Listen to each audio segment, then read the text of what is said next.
Hi hello అండి, welcome to our channel. ఈరోజు recipe ఇంట్లోనే సింపుల్గా ఆలు కుర్మా ఏ విధంగా తయారు చేయాలో ఇప్పుడు మీకు చూపిస్తానండి.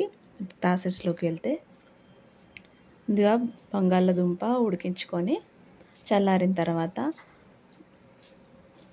ఇలా తోలు మొత్తం తీసేసి ఒక బౌల్లో వేసుకొని మెదుపుకోవాలండి.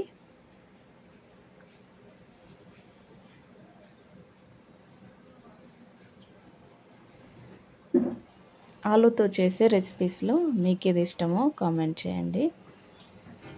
నాకైతే ఆలు కుర్మా అంటే చాలా ఇష్టం అండి. ఈ కుర్మాని దోశలోకి అయితే ఇంకా చాలా బాగుంటుందండి. రైస్లోకైనా, చపాతీలోకైనా, పూరీలోకైనా చాలా చాలా టేస్టీగా ఉంటుందండి. 2 టేబుల్ స్పూన్ల వరకు ఈ మెదిపి పెట్టుకున్న ఆలులో కారం వేసుకోవాలి. రుచికి సరిపడా సాల్ట్ వేసుకొని ఒకసారి అంతా బాగా పట్టే విధంగా కలుపుకోవాలి. కొద్ది కొద్దిగా వాటర్ యాడ్ చేసుకుంటూ కలుపుకోవాలండి. నేను చూపించిన కన్సిస్టెన్సీ వచ్చేంత వరకు కలుపుకోవాలి. వాటర్ యాడ్ చేసుకుంటూ టైట్గా ఉంటే ఫ్రై చేసిన తర్వాత ఇంకా టైట్ అయిపోతుందండి. ఈ వాటర్ యాడ్ చేసుకోవడం వల్ల పోపు పెట్టుకున్న తర్వాత కూడా ముద్ద కట్టకుండా ఉంటుంది.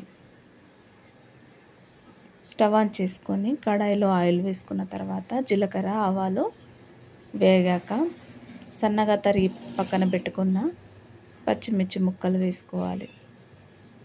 ఉల్లిపాయ ముక్కలు వేసుకోవాలి. ఇలాంటి మరిన్ని మంచి మంచి వీడియోస్ మిస్ అవ్వకుండా ఉండాలంటే ఛానల్ని కొత్తగా చూస్తున్న వారైతే సబ్స్క్రైబ్ చేసుకోండి ప్లీజ్.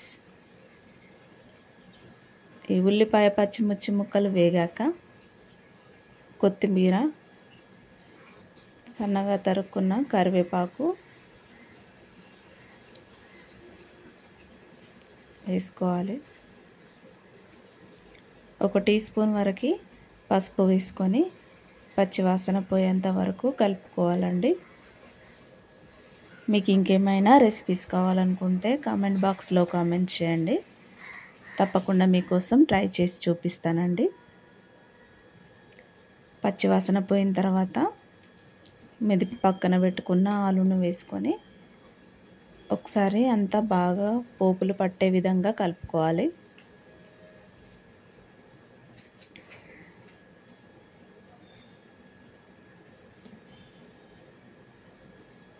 ఇలా అంతా బాగా పట్టే విధంగా కలుపుకొని సర్వ్ చేసుకుంటే ఎంతో టేస్టీ అయిన ఆలు కుర్మా రెడీ అండి. Thanks for watching.